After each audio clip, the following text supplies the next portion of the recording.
morí y decida, tenía 6 amantes y estoy aquí por fornicar, y tenía que hacerlo una y otra vez, no tenían descanso ni de día ni de noche. Esta mujer trataba de extender sus manos esqueléticas hacia el Señor, y el Señor lo único que le dijo: Blanca, es tarde para ti, gusanos serán tu cama y gusanos te cubrirán. Cuando el Señor pronunció estas palabras, una cobija de fuego la arropó y no la volví a ver más. Seguíamos por aquel lugar caminando. Quienes viven una vida de perdición en esta tierra bien pudieran tener algunos momentos de alegría muy superficial, pero la eternidad va a ser terrible. Hay un segundo grupo de personas que se pueden identificar con este listado de 1 Corintios 6, y son aquellos que sí han conocido la palabra, que han abrazado las cosas de Dios, pero que llevan una vida doble. Escuche este testimonio. La gente gritaba y gemía pidiendo misericordia. Escuchamos a un hombre que clamaba aún más fuerte que todos los que se hallaban allí, y este hombre comenzó a clamar diciendo: Padre, Padre, ten misericordia de mí. El Señor no iba a determinar a este hombre, pero cuando le llamó Padre, él se estremeció y lo volteó a mirar y le dijo: Padre, ¿tú me llamas Padre? No, yo no soy tu Padre, ni tú eres mi hijo, porque si fuerais mi hijo estarías conmigo en el reino de los cielos. Vosotros sois hijos de vuestro padre, el diablo. En ese momento se levantó una cobija de fuego y lo cubrió totalmente. Y el Señor nos contaba la historia de este hombre y nos decía que él le llamaba Padre porque él le había conocido, que era un hombre que había asistido a la iglesia, al cual le había hablado por su palabra, al que le había dado 1000 promesas. Y nosotros le dijimos: Señor, pero entonces ¿qué pasaba? El Señor nos dijo es que él vivía una vida doble. Era uno en su casa y otro en la iglesia. Él decía: bueno, pues como aquí cerca no vive ni el pastor ni ningún hermano, yo puedo hacer lo que quiera. Pero se le olvidó que los ojos de Dios están puestos sobre nuestros caminos y que nadie puede burlar al Señor. La palabra nos dice: no os engañéis, Dios no puede ser burlado, pues todo lo que el hombre sembrare, eso mismo segará. Este hombre estaba sufriendo 1000 veces más que cualquier persona en el infierno. Estaba pagando una doble condenación: la condenación por su pecado y la condenación por haber creído que al Señor se le podía burlar. Dios no puede ser burlado. Las terribles consecuencias de vivir una vida doble. Un tercer grupo de personas que se deben de identificar con este listado de 1 Corintios 6 es aquellos que abrazaron el evangelio, pero que finalmente abortaron, que finalmente desertaron. Escuchemos este testimonio. Y comenzamos a llegar a diferentes secciones y llegamos al lugar más terrible del infierno, al lugar más tormentoso, al núcleo del infierno, donde se concentran los mayores sufrimientos que el hombre jamás haya podido expresar. Y allí estaban nada menos y nada más los que habían conocido la palabra de Dios. Allí habían pastores, allí habían evangelistas, allí habían misioneros, allí habían toda clase de personas que habían sido convertidos, que conocían la Biblia, pero que vivían una vida doble. Allí estaban también los que se habían apartado de Dios, y ellos sufrían 1000 veces más que cualquier otra persona, y le imploraban al Señor y le clamaban. Pero la palabra de Dios dice en Hebreos capítulo 10 versículo 26, dice la palabra del Señor: porque si pecaremos voluntariamente después de haber recibido el conocimiento de la verdad, ya no queda más sacrificio por los pecados, sino una horrenda expectación de juicio y de hervor de fuego que ha de devorar a los adversarios. Aquellas almas estaban allí porque en la iglesia predicaban, en la iglesia ayunaban, en la iglesia cantaban y levantaban sus manos, pero en la calle y en sus casas adulteraban, fornicaban, mentían, robaban, y a Dios no le podemos engañar. La Biblia dice que al que mucho se le da, entonces mucho se le demandará. Allí Dios nos permitió ver a 2 mujeres que habían sido hermanas. ¡Qué terrible! Conocer la palabra y rechazarla.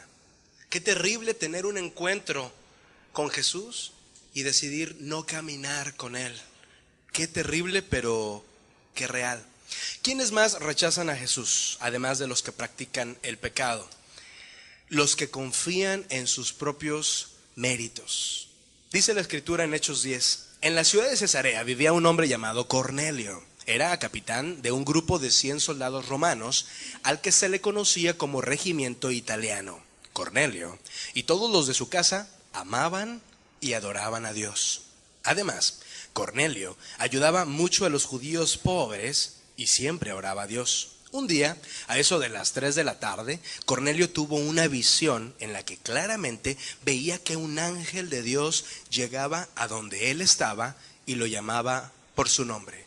Hasta aquí ve el cuadro. Es un hombre que ama a Dios y que además es sincero y un hombre íntegro, porque dice que él y todos los de su casa. Si hay un hombre hipócrita, los de su casa lo saben. Si hay un hombre que es un doble cara, un doble vista, los de su casa lo saben. No era el caso de Cornelio. Él y toda su casa amaban a Dios. Daban ofrendas a los judíos pobres, dice la Escritura, y oraban siempre, ayunaban. Dios le envía un ángel. Y este ángel le da un mensaje. Y dice Hechos 11:14, que ese mensaje era que mandara llamar a Pedro, porque él le iba a dar las palabras por las cuales sería salvo él y toda su casa. Él te hablará palabras por las cuales serás salvo tú y toda tu casa. ¿Qué nos quiere decir esto? Quiere decir que Dios le amaba, había aceptado sus oraciones y le había enviado el mensaje que podía salvarlo. Lo cual, ni aun con todo lo bueno y piadoso que era Cornelio, le hacía salvo. Era preciso que él reconociera a Jesús. Cornelio lo hizo. Aceptó a Jesús en su corazón y dice la Escritura que aún antes de que el evangelio fuera terminado de predicar, él comenzó a hablar en lenguas, puesto que había recibido el Espíritu Santo. Fabuloso, pero hay muchos que no lo hacen así. Hay muchos que voltean hacia su vida y dicen: yo no tengo necesidad de Dios. Dios está en mi vida, Dios contesta mis oraciones. ¿De qué me estás hablando? Yo ya tengo a Dios en mi corazón. Y rechazan el mensaje que les puede salvar porque se están basando en su propia experiencia y rechazan al Cristo que les salva. ¿Quiénes más rechazan a Jesús? Los cristianos no nacidos de nuevo. Llamo ahí cristianos porque es gente que se incorpora a la iglesia, que parece cristiana porque se junta con los cristianos, porque habla como cristianos, porque sabe lo que saben los cristianos, porque inclusive predica lo que predican los cristianos, pero jamás recibe a Jesús, jamás nace de nuevo, jamás tiene la experiencia de convertirse de las tinieblas a la luz. Dice la Escritura en Mateo 7, 21 al 23, no todo el que me dice Señor, Señor entrará en el reino de los cielos, sino el que hace la voluntad de mi Padre que está en los cielos. Muchos me dirán en aquel día, y fíjate que dice muchos: Señor, Señor, ¿no profetizamos en tu nombre? Y en tu nombre echamos fuera demonios, y en tu nombre hicimos muchos milagros. Y entonces les declararé: nunca os conocí, apartaos de mí, hacedores de maldad. Ellos practicaban, y con cierta eficacia, las cosas que Dios le dejó a sus discípulos que practicaran, pero no conocían a Jesús personalmente. Jesús les dice: nunca os conocí. No dice los conocí y luego ustedes se apartaron. No, dice nunca, jamás. Ustedes jamás fueron cristianos. ¿Qué? Señor, pero nosotros que predicamos y que la gente se convertía. No podemos ahondar mucho en ese tema, pero si quieres conocer un testimonio de alguien con una apariencia de un profundo cristiano, inclusive muy utilizado por Dios, que en la cúspide de su ministerio reconoció no haber nacido de nuevo, lee la biografía de Juan Wesley, uno de los hombres más poderosamente usados por Dios, aún antes de ser cristiano, en sus propias palabras. ¿Quiénes irán al infierno? Los que rechacen a Jesús, ya sea por vivir una vida de desenfreno, o por confiar en sus propios méritos, o simplemente por no dar el paso de rendir plenamente su vida y nacer de nuevo.